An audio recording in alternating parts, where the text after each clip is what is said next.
तो ये फॉर्मूला हम तुमको फ्री में बता देते हैं, याद रखो। कल को अगर तुम लोगों का भी शादी हो तो याद रखो, पारिवारिक जीवन यानी कि पति पत्नी तभी खुशहाल रह सकता है जब पति अपनी सारी बातों को पत्नियों से शेयर करना छोड़ दे।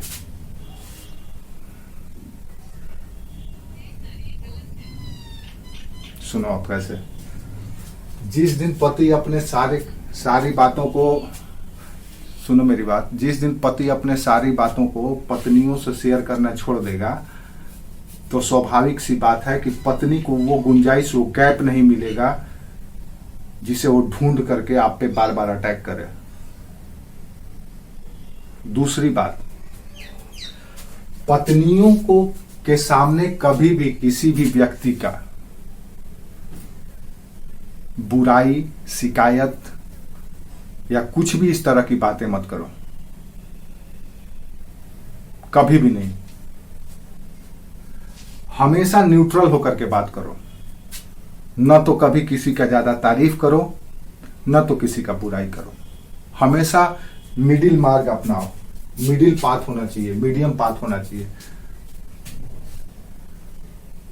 न तो किसी चीज को लेकर के ज्यादा एक्साइटेड हो, न तो किसी चीज को लेकर के ज्यादा डिप्रेस हो। हर बात नहीं शेयर करने का है। पुरुष उसी दिन कमजोर हो जाता है जब अपनी पत्नी को मां समझ लेता है। तुम अपनी सारी बातें मां से शेयर करो, कोई दिक्कत नहीं है, लेकिन पत्नी से शेयर मत करो। पत्नी आपकी दोस्त की तरह है, मां की तरह नहीं है। तो दोस्त अच्छा भी होता है और बुरा भी होता है। तो औसत दोस्त मान लो तो बुराई और अच्छाई दोनों का सम्मिश्रण होगा। तो अगर औसत भी दोस्त होगा तो भी संकट पे हो सकता है वो आपके साथ। हम ये गलत दृष्टिकोण से नहीं कर रहे हैं। ये मेरा बात बताने का उद्देश्य ये नहीं है कि हम पूर्वाग्रह या परसेप्शन से पीड़ित हैं, ऐसी कोई बात नहीं है। सिर्फ मकसद ये है कि स्ट्रेटेजी क्या हो, किस पद्धति से दोनों का साथ तालमेल बना रहे। अब आप खुद सोचो, थोड़ा सा इमेजिन करो, ठंडे दिमाग से सोचो। पहले तलाक वाला का कॉन्सेप्ट नहीं था, डिवोर्स नहीं होता था, महिलाएं बहुत कम परित्यक्त होती थी, छोड़ी जाती थी। ऐसा क्यों होता था? इसका कारण पता है क्या है? क्योंकि पुरुष और स्त्री के बीच एक समान दूरी हमेशा बना रहता था। एक मानक दूरी या औसत दूरी स्त्री और पुरुष के बीच में हमेशा रहता था। इससे क्या होता था कि हमेशा, जैसे थोड़ा सा दूरी आप खुद सोच लो, दो अपोजिट पोल है, सपोज दो अपोजिट पोल है, एक नॉर्थ पोल है, एक साउथ पोल है। अब इसके बीच में जब तक दूरी रहेगा तब तक दोनों में अट्रैक्शन फोर्स काम करता है, हमेशा एक दूसरे के प्रति आकर्षण बना रहता है। जब दोनों एक में हो जाएगा तो फिर आकर्षण वो खत्म हो जाता है।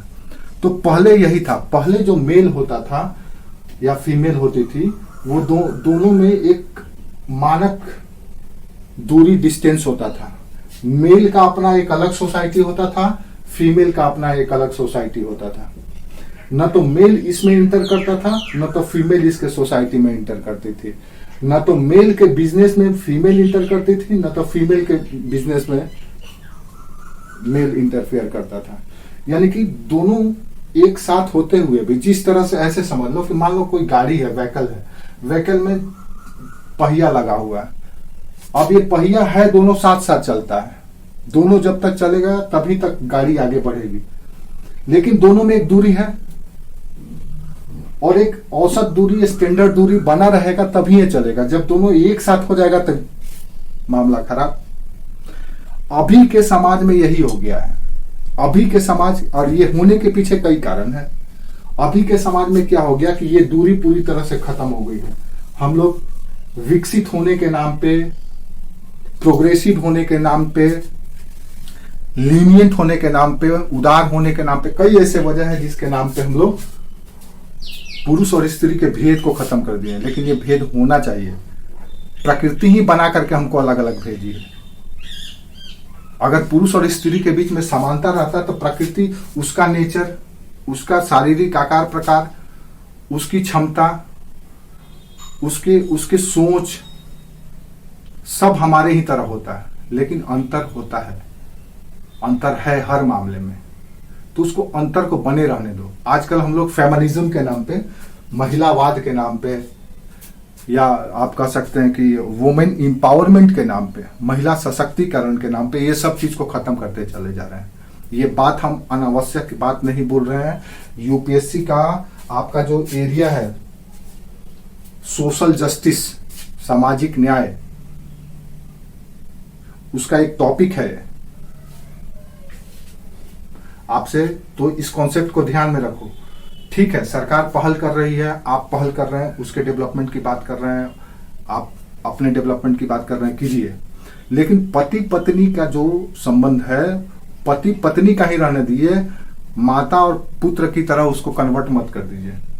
आजकल क्या है देखेंगे आप, ठीक है, आप उसको साथ में बैठाइए, सम्मान दीजिए, ये सब अच्छा बात है, होना चाहिए, वो आपकी जीवन संगनी है भाई, सब कुछ कीजिए। लेकिन आप उसको बस दोस्त की तरह ही मानिए। जैसे आप अपने दोस्त से सारी बातें तो नहीं बताते हैं, सारी बातें तो नहीं शेयर करते हैं, बहुत सारी बातें हैं जो अपने अंदर ही रखे रहते हैं, सारी बातें शेयर करते हैं कब, कतई नहीं करेंगे। तो उसको दोस्त की तरह रखिए, तभी वो आपका कद्र करेगी और आप भी करेंगे। जैसे उसको माँ बना लेंगे तो दिक्कत हो जाएगा, वो माँ नहीं है ना, पत्नी आपकी माँ कैसे हो सकती है। लेकिन आजकल के लोग लिख देते हैं टैग एकदम बोल्ड अक्षरों में, my wife is my life, मेरी पत्नी मेरी जिंदगी है, आप माँ को छोड़ देते हैं। इसीलिए तो जिंदगी का तहस नहस ऐसी तैसी कर देती है। आज जितने भी इस तरह के लोग हैं, उनका फैमिली लाइफ में अगर पुरुष फ्लेक्सिबल ना हो, अगर पुरुष समझौतावादी और मतलब इस टाइप का ना हो, तो उसका शादी नहीं चलेगा। पुरुषों का अब आप जो सोचते हैं ना कि महिलाओं का शोषण होता है, ये सब बकवास कॉन्सेप्ट है, ये पुराना हो गया। और अब सुप्रीम कोर्ट भी इस बात को स्वीकार करने लगा, उसका भी फैसला आया है कि पुरुषों का भी घर में शोषण होता है। अब ज्यादा हो रहा है। अब मान लो कोई बंदा कमा करके आया, दिन भर रोड पे गाली सुन करके, धक्का खा करके और पता नहीं क्या क्या करके आता है, और घर में आते हैं अगर गलती से मुस्कुरा दिया तो बीबी का कान खड़ा हो जाता है। क्या बात है, जरूर अपनी माँ से बात करके आया होगा, जरूर किसी परिवार वाला से मिल, उसका बीबी का आते ही सबसे पहला निगाह होता है। ये 99% केस कर रहे हैं, रेयरेस्ट ऑफ रेयर ही कुछ ऐसी लड़कियां होंगी जो नहीं सोचती होंगी। नहीं तो औरत का बस जीवन में विवाह के उपरांत पति और पुत्र के सिवा किसी का कोई स्थान नहीं होता है। पति पुत्र पुत्री, बस वही, बाकी सब लोगों को वो गौण कर देती है। लेकिन पति अगर अच्छा हो, समझदार हो, तो सबको संतुलित बना करके समन्वय स्थापित करके रख सकता है। नहीं तो उसके जीवन में पति, पुत्र और पुत्री यही स्थान रहता है। और पुरुष इसके शिकार हो जाते हैं। पुरुष उसके सुंदरता को देख करके, उसके व्यवहार को देख करके, याद रखो, जो पत्नी या जो स्त्री, एक बात और बता दे रहे हैं, हम शादीशुदा नहीं है, विवाहित नहीं है, लेकिन हम, कोई जरूरी नहीं है कि जो क्रिकेट खेला होगा वही क्रिकेट के बारीकियों को समझता है, ऐसा तो है नहीं। देख करके भी आप बारीकियों को समझ सकते हैं, है ना। कोई तो जरूरी है नहीं कि जो कंप्यूटर बनाएगा वही कंप्यूटर चलाएगा, कोई भी सीख सकता है। तो क्या बता रहे थे हम? हाँ, जो स्त्री शुरू में आते ही अगर वो अपने व्यवहार से पूरे परिवार को सम्मोहित कर ले, तो समझ लो बाद में बड़ी समस्या पैदा करने वाली है। वो चाल नहीं, वो शुरू में अपने व्यवहार से सबका विश्वास जीत लेती है, और कुछ महीनों के बाद फिर उसका रिटर्न मांगती है विथ इंटरेस्ट। सूद के साथ अब वो सब वापस लौटाइए। अगर थोड़ा सा भी आप गलती से उसको डांट दिए, टेढ़िया दिए, तब उसके मन में कौंध जाता है कि हम इतने प्यार से रखते हैं, इतना ख्याल रखते हैं, ये कैसे मेरे को बोल दिए। अब वो ईगो पर ले लेती है, वो खतरनाक हो जाता। अब वो खतरनाक होने लगता है धीरे धीरे धीरे। और पति देव को क्लच में लेना शुरू करेगी। पहले तो पति को लेंगे उसको क्लच में, क्योंकि उनका पूरा ख्याल रखी है वो, हर एक बातों में उनका ध्यान रखी है। अब वो जाएंगे कहाँ? एक दिन रूसेगी, 2 दिन रूसेगी, 3 दिन रूसेगी, अब कहाँ भागिएगा? हाँ, क्लास ले लेंगे, बता देंगे, क्या दिक्कत है? बहुत कुछ है, हम बता सकते हैं तुम लोग को, एक एक चीज बता सकते हैं हम तो लड़की देख करके बता देते हैं कि कौन सी लड़की है, कैसी है। तुम हमको दो चीज लड़की का अगर हम देख लें, पैर, अगर हम किसी लड़की का पैर देख लें और हाथ, ये 2 चीज हम देख लें तो हम अनुमान बता देंगे कि लड़की का क्या सोच होगा, परिवार के प्रति कैसा व्यवहार होगा, किस मेंटालिटी की है। हम्म हम्म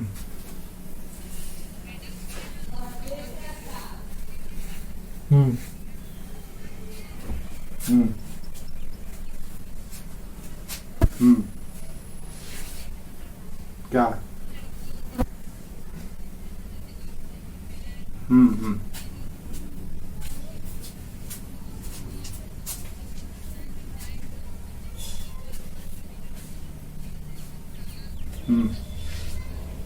हम्म सही बात है, सही बात है।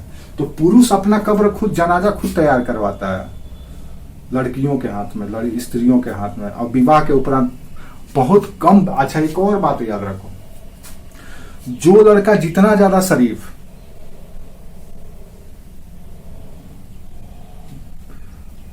नहीं खोट नहीं, जो लड़का जितना ज्यादा शरीफ उतना ही जल्दी वो, मतलब परिवार के लिए जो शरीफ है, जो बाहर बदमाशी नहीं करता है या कुछ भी नहीं करता है, परिवार को कभी तंग नहीं किया है, हमेशा बबुआ बचवा रहा है, वो उतना ही जल्दी बीवी का गुलाम बनेगा।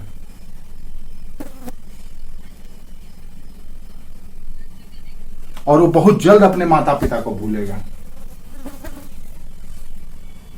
बहुत जल्द वो भूल जाता है। जो लड़का जितना बदमाश, जितना खराब, वो परिवार के लिए उतना ही अच्छा, उतना ही बड़ा शुभ चिंतक। वो भले दिखाए नहीं, लेकिन वो परिवार के लिए बाहर में बहुत सोचता है। ये भी बात जान लो, ये भी प्रैक्टिकल बात है, अनुमान। ये बात हमको, जहां तक मेरा अनुभव है, 90% ये बात सत्य है। वो अपने परिवार को लेकर के, माता पिता को लेकर के ज्यादा संवेदनशील होता है। हाँ, पुरुष आजकल क्या हो गए हैं कि पुरुष अपना पुरुषत्व तो भूल गए हैं। वो अब पुरुष नहीं समझते हैं अपने आप को, बस मेल्स।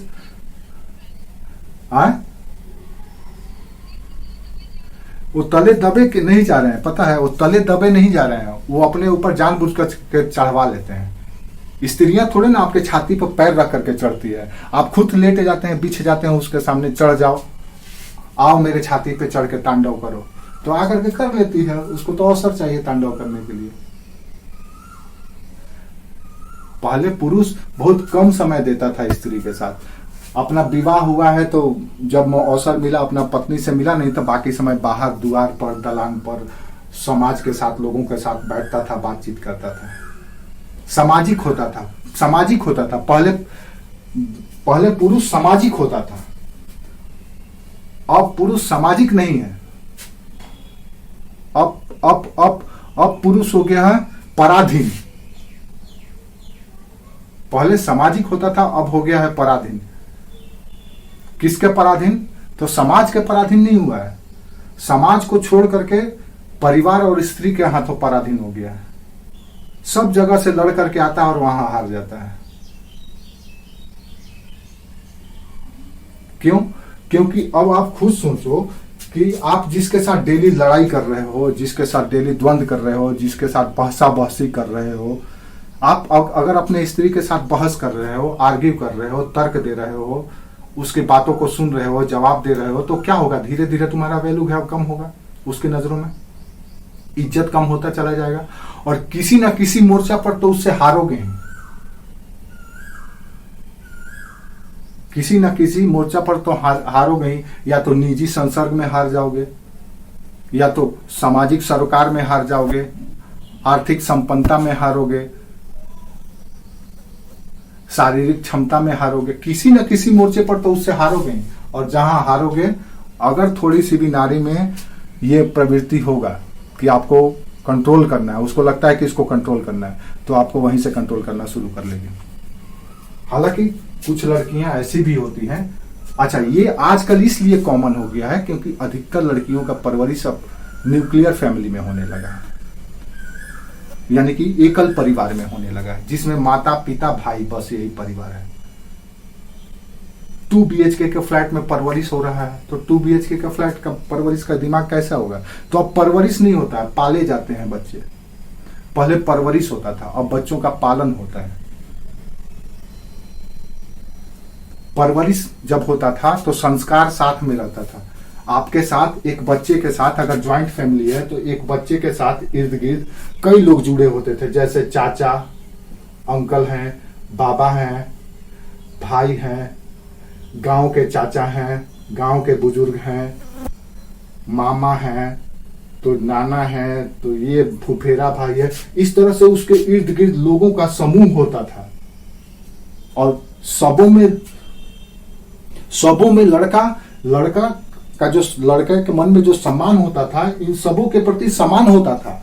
जितना वो अपने पिता से नहीं डरता था, उतना वो बाकी अन्य लोगों से डरता था, और उतना ही उसको प्यार अपने पिता से ज्यादा मिलता था। आजकल के बच्चों को सबसे ज्यादा प्यार किससे मिलता है?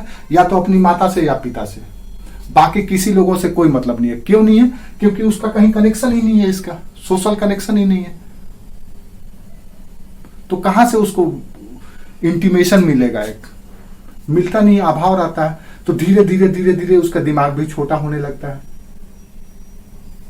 और वो हमेशा अपने माँ के बीच में रहता है। देखता है कि उसके पापा जी उसकी माँ की बात को हमेशा सुनते हैं, उठा नहीं सकते हैं, उसके आदेश का उल्लंघन नहीं कर सकते हैं। तो धीरे कई ऐसे बातें को देखेगा अपने परिवार में, तो उसके मन में भी धीरे धीरे वही लगता है, सेट हो जाता है कि यह सामान्य बात है। तो उसकी भी जब शादी होगी तो उसी तरह का वो भी व्यवहार करेगा।